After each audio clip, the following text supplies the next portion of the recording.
Welcome everybody to the IABA Sports Capital Grant Workshop number 3, the 8th of August 2023.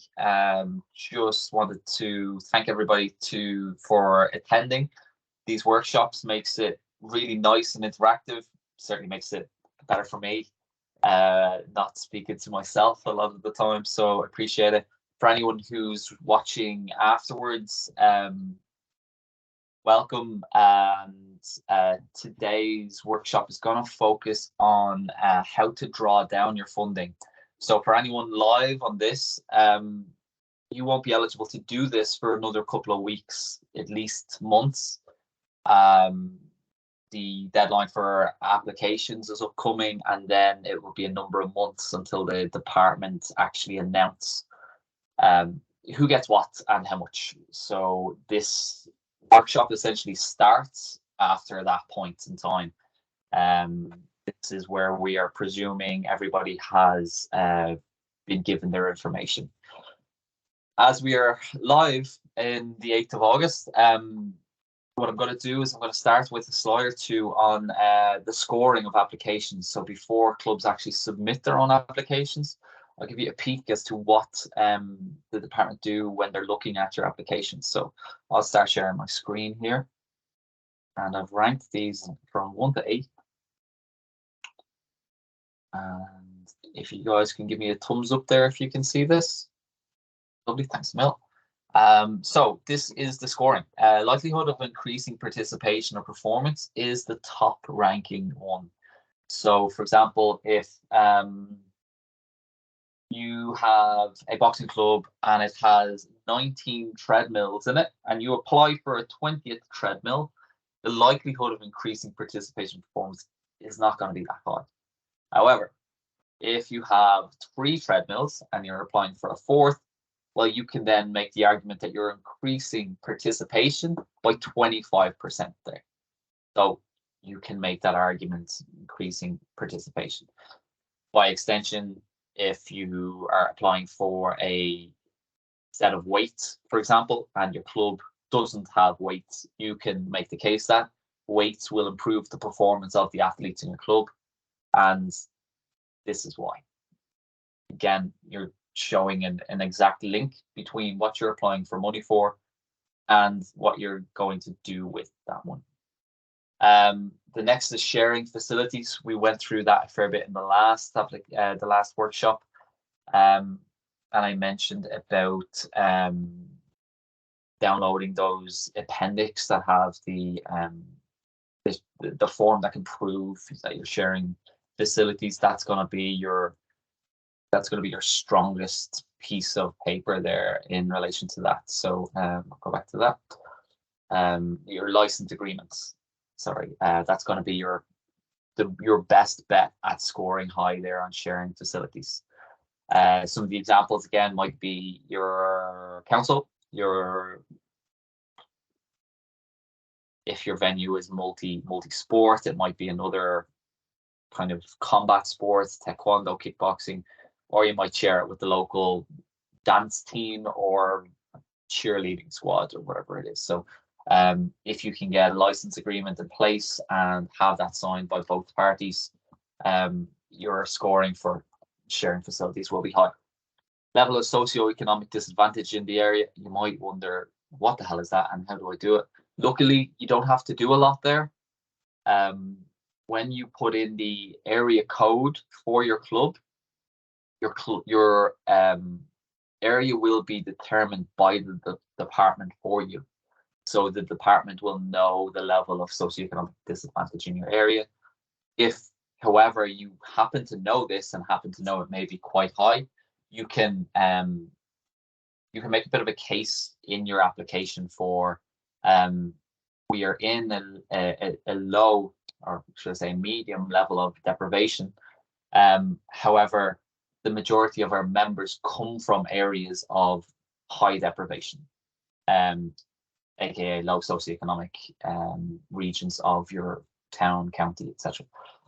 If you do that, well, then that can score you up there. If you try to think of an example of say Malahide, for example, if your club happens to be addressed to Malahide, which is a fairly okay part of Dublin, and if your members come from areas of Santry, Baldoyle, etc., which aren't that high, you can make that case that the majority of your club is socioeconomic disadvantaged. Technical merits of the project. So if it's equipment, you can make the case for how important that equipment is to you and your club. If the project is capital in nature, you can then mention the extension will allow 20 plus members to participate in training in each hour that you have to rent or facilitate training in your venue. Anything like that will be, again, scored quite high. Level of own funding, we mentioned that last time. So we mentioned the minimum will be 5% of your own funding. But if you can increase that at all, well, then your scores will be higher and the likelihood of you getting what you've asked for will be higher again. Level of sports capital funding you've received in 10 years. I know from certain examples who've gotten tons of money in the last couple of years. They might have a really high, highly important project. The technical merits are huge. The level of socioeconomic disadvantage is huge. The sharing facilities is loads. Likelihood to increase participation is loads.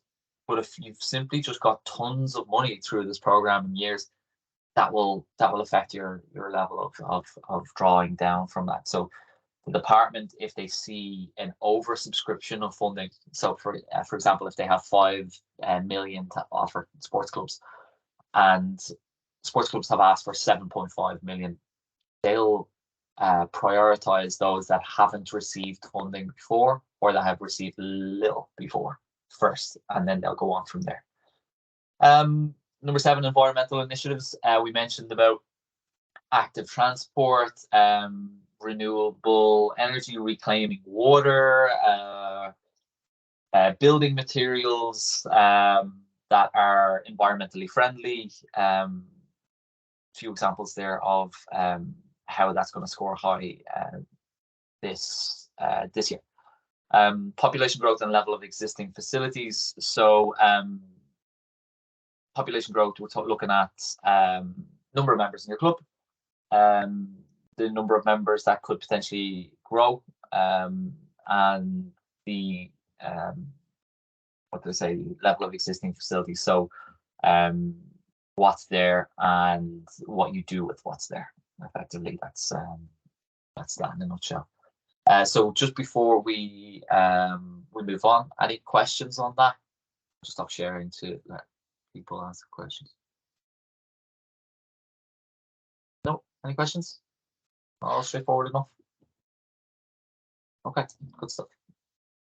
Okay, so guides to drawing down.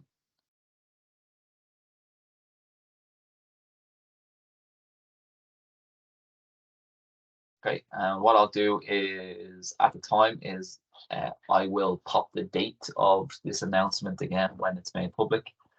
Keep an eye on your email, especially the email that you've submitted in the main contact section of this. And yeah, the unit will contact people as directly as soon as possible. So they'll both do an announcement on a random day of the week, and the announcement will be the department have announced €5 million for sports clubs in the sports capital program.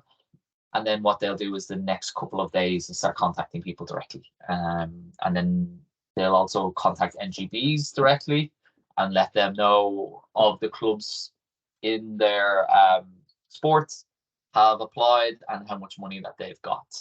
All of this, all public money, all publicly available. Every piece of information will be available publicly. Just in case you think that James might be snooping, I am. I will be. It's my job to snoop. It's my job to know how many clubs get money from the government, how many of them get money compared to previous years, and assist those clubs in things like video workshops. So that's my role there. So What's next? So the announcement's been made. You know how much money you've got through direct communication. Log into your account.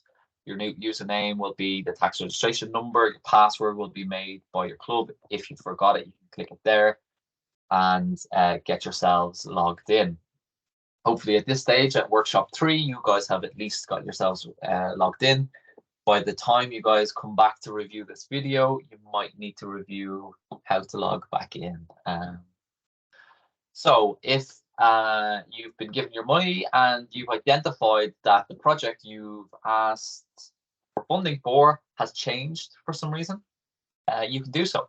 And you can do so by contacting that email, sportscapitalprograms@tgagsm.gov.ie, and or the local representative for your county, as you can see here on the right-hand side.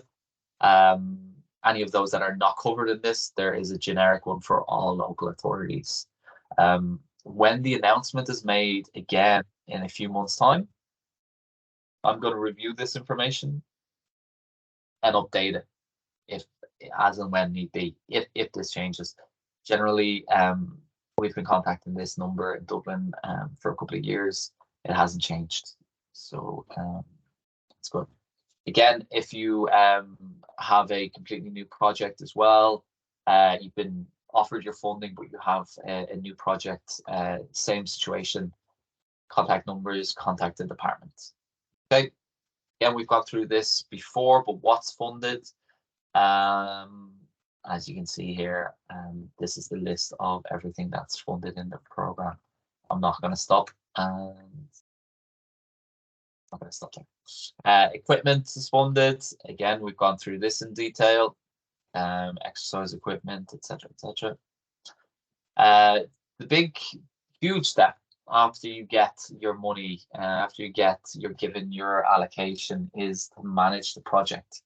So the advice I have is usually to delegate, recruit people and delegate.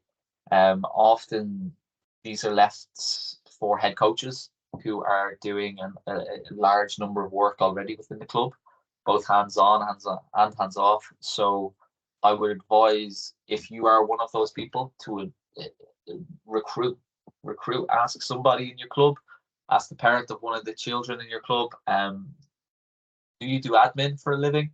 And can you assist us with this? If you haven't done so already, I would start now. For everybody else who's on this call live, I will presume you are that person that has been recruited. So well done, lucky you. Piece of advice: specific folder for sports capital grants, either on your laptop or the club's laptop. Try and give shared access if possible. Google Docs or Dropbox, good examples of that. Anybody's welcome to try out their own examples as they see fit. But personally speaking, these are ones I use and still do. Microsoft is probably another one too. You should probably give them a shout out, considering for work we use them. So yeah. So the consequences. So in 2020, there was a bit of an issue. What happens is grants are provisionally approved, and I haven't updated that in 23, so now I have.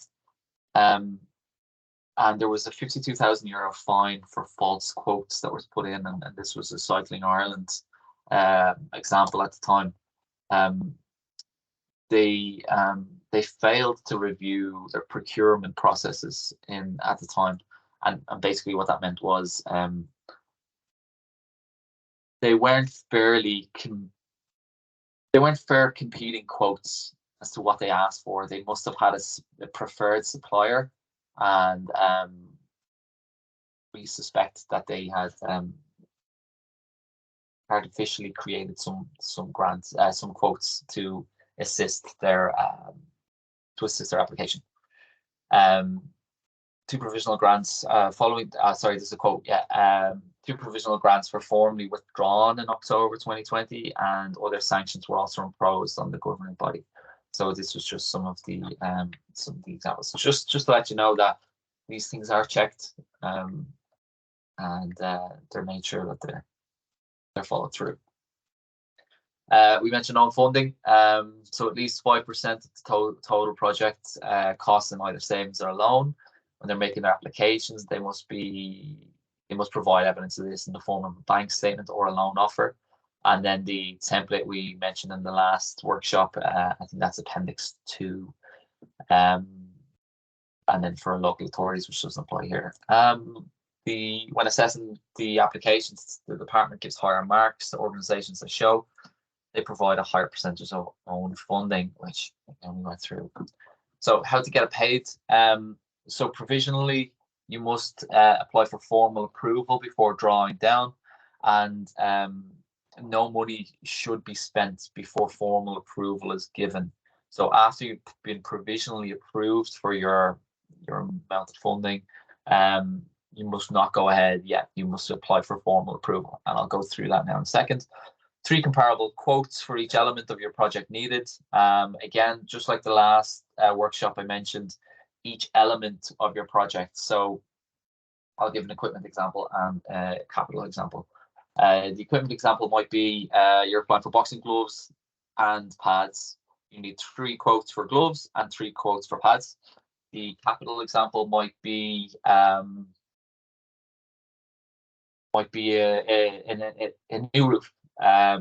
The roof, you know a roofer, he comes along, gives you a quote of a new roof, but the roof, for example, provides studding and shale on the roof, just per examples, apologies. What you need to do is you need to have 3 quotes for the shale and then 3 quotes for the studding. So just to be aware of this, the more detail you can get from people, the better. And then once you do that, there is a declaration. You sign and submit this. Check to see if this is still active. I don't think it is. No, yeah, it's not active anymore. But in essence, this exists within your application. So within the portal, the declaration for formal approval is in there. We'll go through it now. Okay, so when you're logged in, right beside applying for a grant, apply for formal approval for existing grants. Log me in. There we go. Okay, apply for formal approval. And as you can see, previous formal approval and in here, and then as and when. The next page. As and when the 2023 application will come up, that will come up somewhere here at the bottom. That will be your more recent one. And yeah, that will be it. What I'll show you is this is a small snippet here of what you will see, but an example of the project, the summary of the project, the scheme name, the specific number, your application status. You'll click on view / apply for formal approval. And then, yeah, it will come up then. So the next page then is, this will bring you into a page which will allow you to upload any documents needed. For example, those 3 quotes and declaration form. You may need to upload planning or drawings or plans if it's a capital project. Click on add documents. And then just like any other upload feature on a web browser, you'll see the ability to type in your document name, the document type, and then you can click on browse and then find that document in your computer. Okay, and just as I said earlier, if you've got all of this saved in a nice handy little folder within your device, that says Sports Capital Program, XXX Boxing Club, you can then just go in there and get your quotes from there. Okay. Again, I've just gone through this step by step. Please feel free to pause this video and go along as you wish. If anybody live on this wants me to slow down, please let me know. But otherwise, pretty standard. So when you're putting in for your formal approval, you'll need to indicate which one is your preferred supplier. Okay, and that will be a little tick box as I highlighted there. And I'll come to it now in a second. But if the quote's over €10,000, you'll need a tax registration number for the supplier. Okay, the supplier, aka the builder, the roofer, the whoever it is, they'll need to provide a VAT number, and that can usually be located on the invoice they give you. If not, contact them for it, and that's it there, the tax registration number of the company. You also have the supplier reason why they're your preferred supplier. For example, if they're not the cheapest, they will specifically chase you for reasons why you want to go with them. The answer may be something like, and you have to keep in mind that the people who are reviewing these may not understand sport as well as you do, and certainly not boxing as well as you do. So if you're putting in that company A is your preferred supplier, but their equipment's more expensive, it might be really obvious to you and I that that equipment is it's a lot higher quality and will last for a lot longer, therefore is of greater value than supplier B, for example. So this will be your opportunity in here to explain that. And then once you've finished it out, you click add, and then you'll repeat that step for your 3 quotes. Okay. System may then look for the bank details of your organization. They can be taken from your organization's bank statements. Make sure they're correct, as these will be the bank details that the grants will go into. Then click save and submit, and yeah, next step will be if there's documents missing, please upload. So we'll just give you a warning. The system might look for additional documents. There'll be a note to say so. The system will always look for these for capital projects specifically, but if your application is just for equipment, just upload a blank page under the document types to satisfy the system. The system will probably be a little bit dated like that, so you can do that. Hopefully this year they've solved that. Once you click save and submit, you should receive the following screenshot, and that's a bit small here, but I'll make it bigger. Green. Thank you for submitting your documents. These will be reviewed by the department, and you will be contacted in due course. This confirms that the application was submitted correctly. You'll be contacted if more information is needed or if something needs to be corrected. And then again, the phone number for dealing with your applications will be what I provided in the previous slides. Okay, so that's formal approval, and then applying for payment. So essentially the next button down, apply for payment on an existing grant. So again, you'll log on to the website with the username, tax registration number, and password. Usually there's going to be a bit of time passed between applying for formal approval and actually getting payment on the grant. So just keep that in mind. Log back in, click on apply for payment on existing grants. And once you click on apply for payment, a new page will open in the right hand side, and there'll be a gray box that says view apply for payment. Click on that button. As you can see here, it's big again. A lot of your information will repopulate into this particular area. So whether it's equipment only, what the status is, the scheme name, the amounts, and the amount remaining, you can then click on view apply for payment here. Okay. And yeah, so on this page you can click on add documents on the right hand side, and again the drop down will indicate what you're looking at there. So small pop-up to upload your certificate of compliance, proof of payments. For each payment you must upload at least one of these documents. So as you will probably be aware, you need to pay for your equipment, pay for your project, pay for your step at a time. And what would be ideal here is your proof of payment. So if you've bought €5,000 worth of gloves. You can put in document name, gloves, gloves receipt, document type, proof of payment, and then upload your document there. Okay, and then hit apply once you've uploaded that document. Again, if there's any issues, the designated contact will get in touch with you. Okay, that's essentially it. So I'm kind of finishing it there, but what I'll do is I'll go back a step. So if your club, for example, has applied for €10,000 and you've been given €10,000, and you've applied for €5,000 worth of gloves and €5,000 worth of pads, what you can do in this apply for payment section is upload the invoice for gloves, pay for your gloves, and then apply for payment from the department. So then they reimburse you €5,000. And then what you could do then is you could use that €5,000 to pay for the pads for €5,000. And then once you receive the pads and have the proof of payment for that, well, then you can do that procedure again here. So there's no limit to the amount of times you can do this part of it. We call this drawing down the money, applying for payments.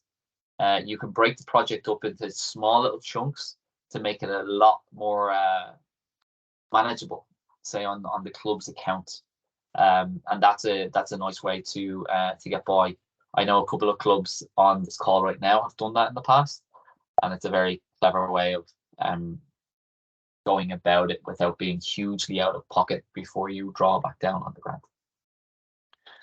Finally there, follow-ups, my contact details, my email address and my mobile.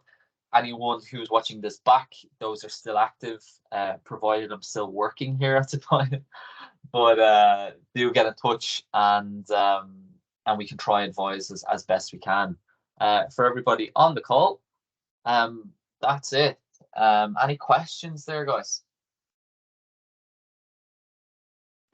It's like I said at the beginning, it's fairly practical, fairly straightforward. Couple of tips and tricks with regard to drawing down the funding. I used a simple example of gloves and pads, but if the 10,000 you applied for was all one item, you can actually apply for multiple or singular items. So for example, if 10,000 is 10 treadmills, you can apply for one treadmill and then draw down funding for it, and then repeat that 10 times if you'd like. So that's another method to do that. Rachel, how are you doing? Welcome. But yeah, guys, that's essentially it.